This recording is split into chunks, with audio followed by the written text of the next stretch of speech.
Mauritius ప్రధాని, మన భారత ప్రధాని నరేంద్ర మోదీ గారు ఇద్దరూ కూడా కలిసి మాట్లాడుకోవడం జరిగింది. ఇంతకుముందు కూడా కలిశారు. నేషనల్ డే సందర్భంగా ఇద్దరు మాట్లాడుకోవడం జరిగింది.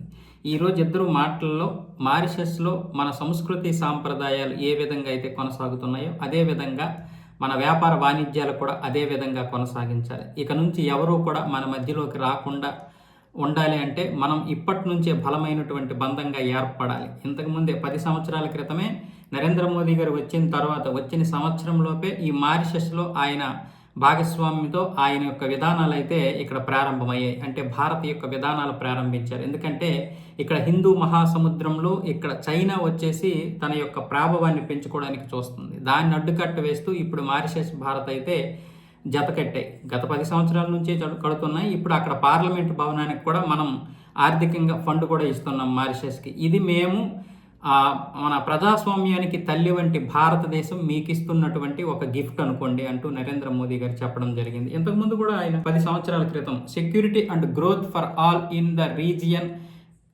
రీజియన్కు మారిషస్ నుంచే పునాది వేశాం. ఈ ప్రాంత శ్రేయస్సుకు స్థిరత్వం కోసం సాగర విజన్తో ముందుకు వచ్చాం. గ్లోబల్ సౌత్ దేశాల కోసం మహాసాగర విజన్ను ప్రకటిస్తున్నాం. వాణిజ్యం, పరస్పర భద్రతా అంశాలపై దాని కింద పనిచేస్తాం అని మోదీ వెల్లడించారు. ఈ ప్రాంతంలో చైనా తన ప్రభావాన్ని విస్తరించేందుకు చేస్తున్న ప్రయత్నాల నేపథ్యంలో ఈ మహాసాగర్ ప్రకటన వచ్చింది. నవీన్ చంద్ర రామ్ గులాం మాట్లాడుతూ నేషనల్ డే వేడుకల్లో భాగంగా ప్రధాని మోదీ మా దేశంలో పర్యటించడాన్ని గౌరవిస్తున్నాం. ఆయన రాక 2 దేశాల బంధానికి నిదర్శనం. మేము గౌరవంగా భావిస్తున్నాం అని అన్నారు.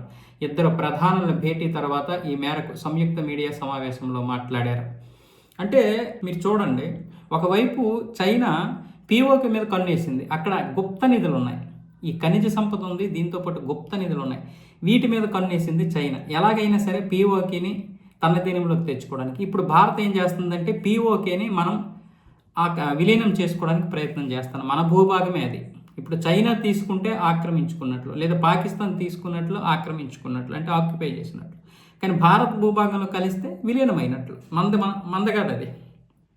దానివల్ల మనకి ఆఫ్ఘనిస్తాన్ దగ్గర అవుతుంది, ఆఫ్ఘనిస్తాన్ నుంచి రష్యా దగ్గర అవుతుంది, మిగతా దేశాలు ఇరాన్ ఇవన్నీ కూడా దగ్గర అవుతాయి. అక్కడ నుంచి మనం ఏదైనా తెచ్చుకోవాలన్నా పైపుల ద్వారా తెచ్చుకోవచ్చు. ఒకవేళ ముడి చమురు కానీ తెచ్చుకోవాలనుకుంటే పైప్ మార్గంలో తెచ్చుకోవచ్చు. ఇప్పటికే దుబాయ్కి మనకి ఒక పైప్ మార్గం ఏర్పాటు అవుతుంది.